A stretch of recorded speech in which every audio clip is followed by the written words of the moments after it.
You know, in the last presentation, one of the comments was, you almost have to explain to people what this new innovation makery landscape is, because so much has changed so quickly. So I'd love to jump into that and talk about makers, maker cities, and renewing the American dream. And one thing we should acknowledge is how exuberant this movement is. When I was a kid, no one really liked cities that much. People were going to the suburbs. There was white flight. On August 11th, 1974, this was the big article in the New York Times. Richard Nixon had resigned 2 days before, but the fact that cities had urban flight and things weren't going well was really big news. In fact, back then, the only way we could attack cities was with really big urban renewal programs. And as William White wrote in 1958, everybody, it would seem, is for rebuilding our cities with a unity of approach that's remarkable. But he said, this isn't the same thing as liking our cities.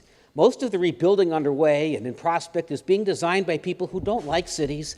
They don't merely dislike the noise and the dirt and the congestion. They dislike the whole variety and concentration, its tension, its hustle, its bustle.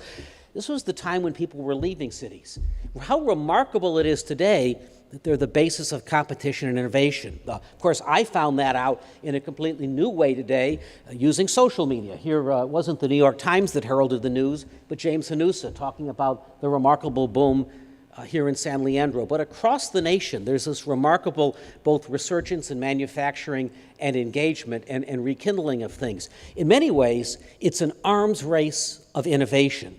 The Bloomberg Foundation does this remarkable program. It's not grand challenges, but it's lots of small challenges with cities. And I was with Mayor Bloomberg last week, telling him how amazing it was that he was getting cities to do so many innovative things, and he told me it was the best money he ever spent. Cities falling all over themselves to innovate and to compete, partly perhaps because money is tight, but also because cities know that it's by harnessing this capital and prototyping and experimenting that they compete. One can only imagine that Robert Moses would not have been too pleased with all this.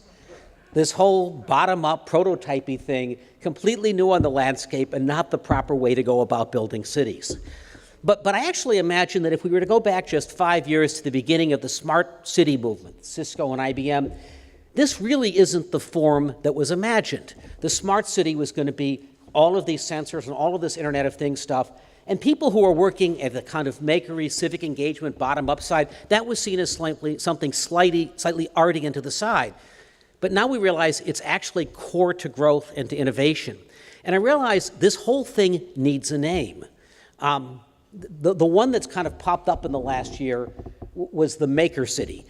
Dale, Institute for the Future used this, and Dale Doherty, who runs Make Magazine, and I were talking about this a while ago. He asked me to go look into this, so I went to a bunch of cities across the U.S.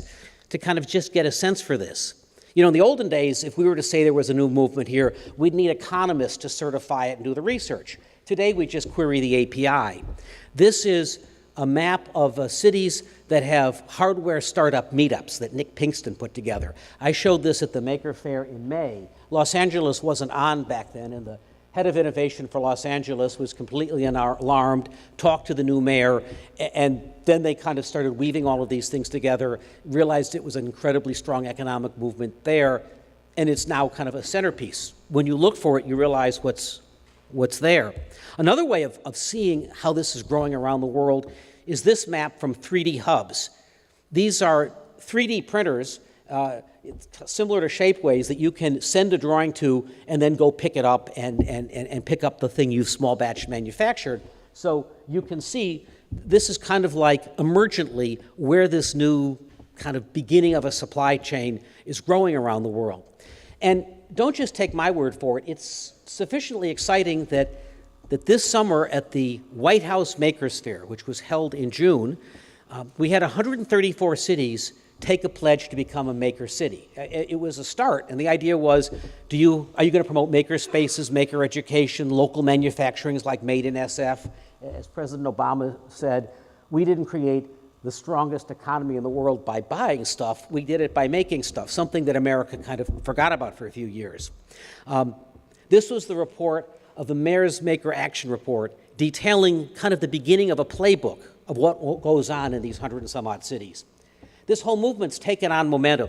The Kaufman Foundation is probably the premier entrepreneurship foundation in America. They just had their second annual Mayor's Conference in Louisville. And our whole focus was on the Maker City. We had about 35 mayors show up. All along the spectrum, from places like Louisville that are doing an amazing job of leading this movement to smaller cities that like, what's Maker and is that relevant to my city? But you could tell that it was picking up. When you look into this, you see there's something very hopeful and exuberant going on here. It's deeply American things. One thing is, a Maker City is a jazz city. Making is about new connections of materials and idea and code. It's very interdisciplinary, and it creates the unexpected. It really is jazz, and of course, that's what cities do, and we have more new stuff and ideas and prototypes to combine today than ever before. And if you think about it, it was in the 1920s, in our cities, in the second industrial revolution, that jazz really came into its own. And today we're spiking innovation in a similar way. Actually, this was written about very eloquently by that great urbanist, Wynton Marsalis, who said, "The real power and innovation of jazz is that a diverse group of people come together to create improvised art and negotiate their agendas. The negotiation is the art. Jazz is about the individual performance, but it demands selfless collaboration." And that's really kind of the nature of what's going on in cities today. And you actually see it in how this is being woven together. When I was in New York, I visited NYU Polytechnic, which is as diverse and interdisciplinary as it gets. Luc Dubois runs the media program there, and he's an engineer, but also a musician and an artist. And he told me everything is an and. It's engineering and soft circuits, fashion and sensors, art and advanced manufacturing. I mean, you thought that social and digital media was cool. It's just amazing what happens when people get a hold of material and of the cities. So we're improvising today, and the form of urban innovation is changing a great deal. New York City kind of famously had the fashion industry, which as manufacturing moved away, largely moved away.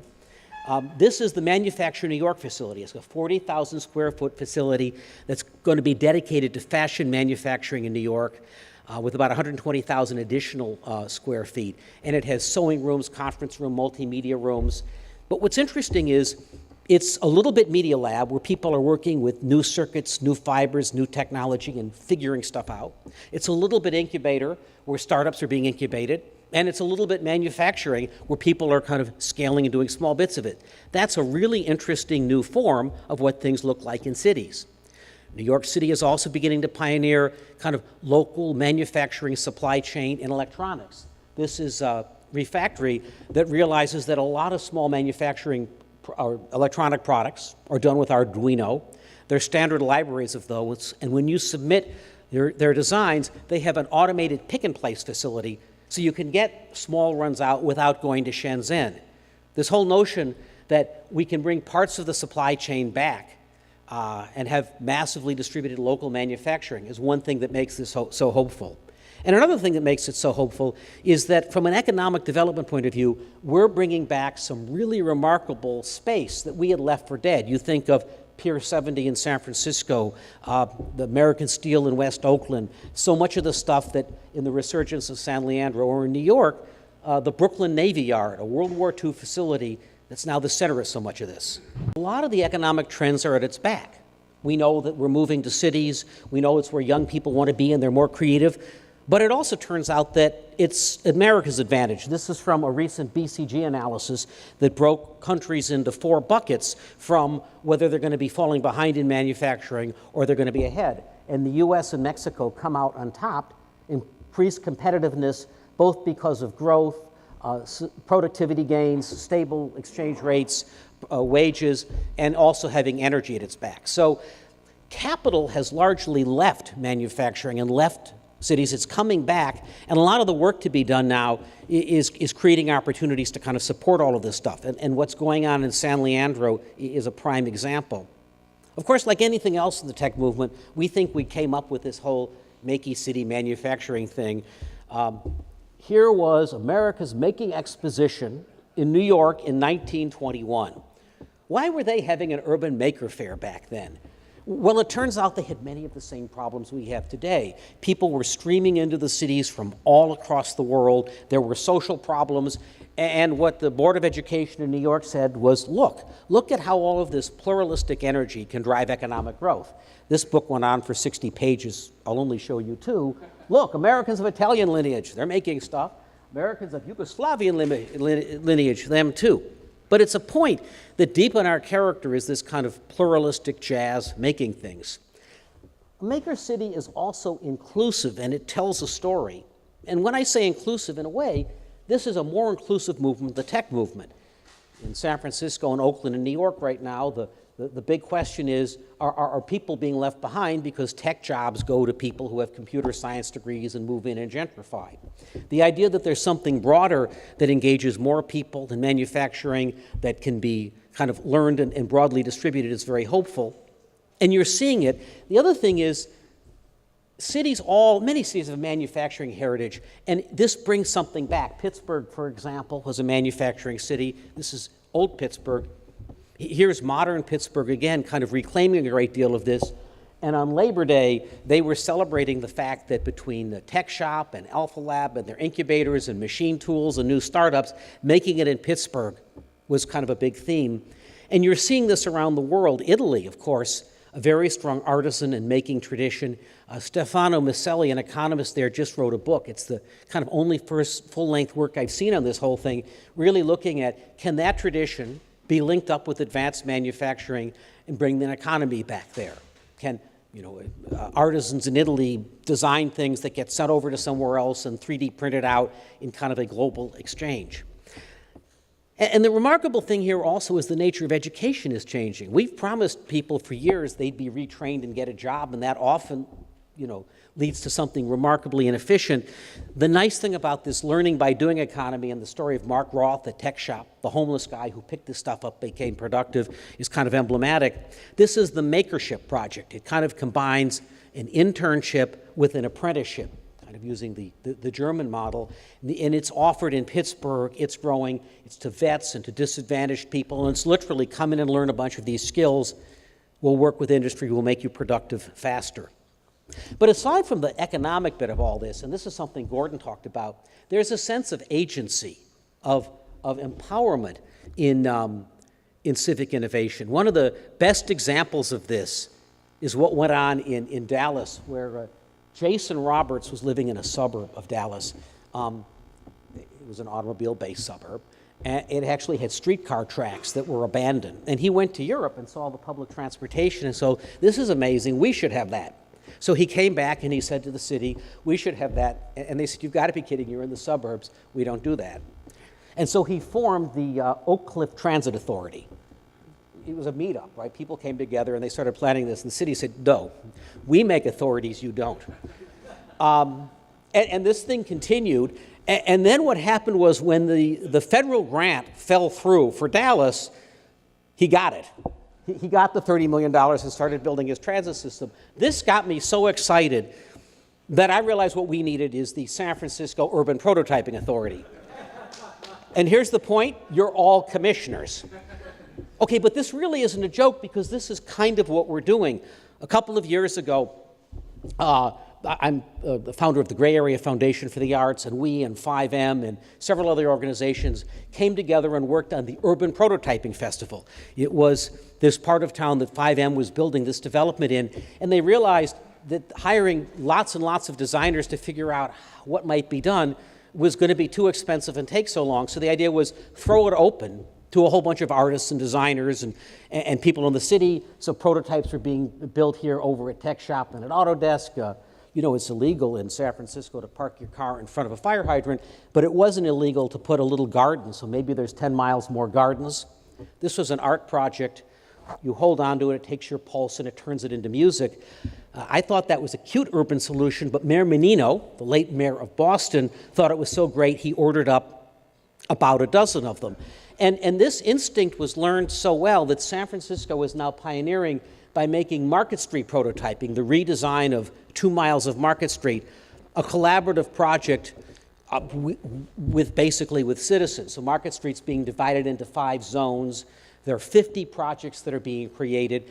It's probably the best example of an urban planning organization integrating like this. And you have to sympathize with this. You know, when social media started, I was chairman of Technorati, one of the first social media search engines. And you know, when social media started and the bloggers showed up, the editors were like, you've got to be kidding. We're professionals. These people really are not going to be too good at this. And the brands were like, we're going to lose control. Now you can't do either without citizens. Architects and urban planners were very similar. When you said, we got a great idea, our citizens are going to go prototype parts of the city, they're like, they'll get it wrong. Except it turns out that all those great ideas make things better. Here are just a couple of projects that'll be in the program in April. Data lanterns are a way of taking data in the city, all that data layer, and sharing it with people. Resilience is very important. These are neighborhood preparedness units. You know, if an earthquake comes, how do you engage the citizens in resilience? A couple of years ago, I took urban prototyping over to Singapore. The government of Singapore rang up and said, we know a lot about top-down innovation, but we're not too good at the bottom-up stuff. And so, you know, the question was, would this actually work in kind of a top-down state? But we found a core of people, we opened up a bunch of data, and they started going to work on very serious problems. For example, well, we really weren't that concerned with privacy then because it was a small group of people. So we took several million pair of carrier data, kind of all that metadata that we should really keep private. We put it in a lockbox. We had people work on it. People came from as far as Japan to dig into that and figure out if you were sharing cabs, how much could you save in the city? What would transportation look like? This was at the World City Summit. There's the Prime Minister of Singapore looking at kind of our open data stuff, and it was new for him. This maker city is also a laboratory. This building we're in now is a laboratory. London has created the Catapult Cities projects. They've set aside about £500 million, and they have all sorts of projects where they're basically trying things out, bringing the values of web services and prototyping and innovation to the fore. Paris is doing a very similar thing. The Paris Region Lab is basically allowing people to prototype. I caught up with the deputy mayor of Paris recently. We have also created a living lab. The Paris Region Lab is the backbone of our success. This is the cartography of all the experimentation we have already launched in Paris. I think we have more than 100 experimentations which have been launched since 2009. You know, one often wonders, if you were to propose this whole city as a laboratory thing 50 years ago, what would it look like? They would be doing it very differently. Fortunately, it actually did come up. Walt Disney had the idea. The original Epcot was the environmental prototype community of tomorrow. Now, what's interesting is he talked about American business, American free enterprise. It was not tons of American entrepreneurs and students and experimenters. You know, you kind of want to shake him and bring him into the present. But that's really what's going on today. And we should celebrate this messiness and this kind of disorder and learning that in the 1960s was kind of disdained. Jane Jacobs said in her book that by its nature, the metropolis provides what otherwise could be given only by traveling, namely the strange. And that's a clue to engaging people and making the cities, because great livable cities really have that. There is one city we haven't brought up so far that actually is the perfect prototyping city. It's not a street legal city. I'm actually not suggesting you bring this city back and run it in your town. But it is the best example we have of what happens when you throw something open to citizens and you just say, come up with it, because if you don't, no one will.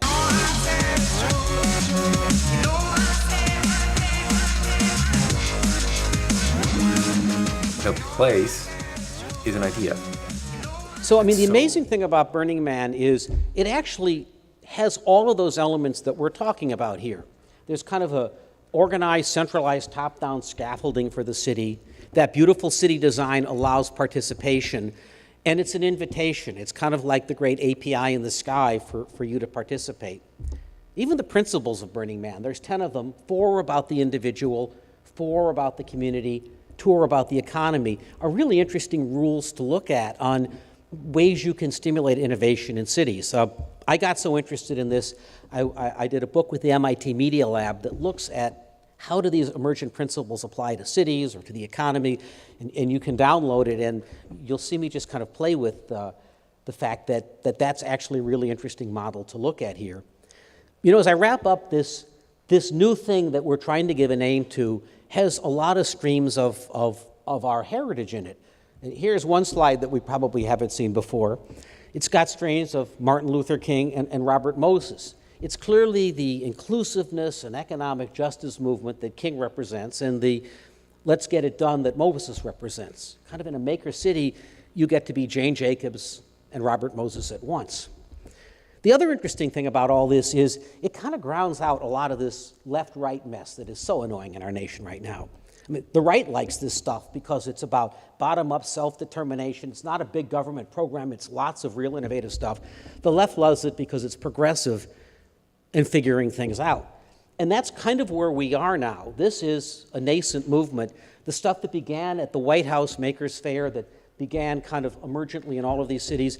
In 2015, we're trying to bring together in a larger way, in a network of maker cities that's going to be a combination of industry, the White House, the 33 cities that came to the Kaufman Foundation, and I hope lots of you. This whole term, Maker City, what we're talking about, didn't really exist a year and a half ago, or it certainly didn't have a name. When Dale asked me to go look into this, I kind of went out looking for maker cities, but what I found was kind of the American dream, reinventing itself with really very deeply resonant threads.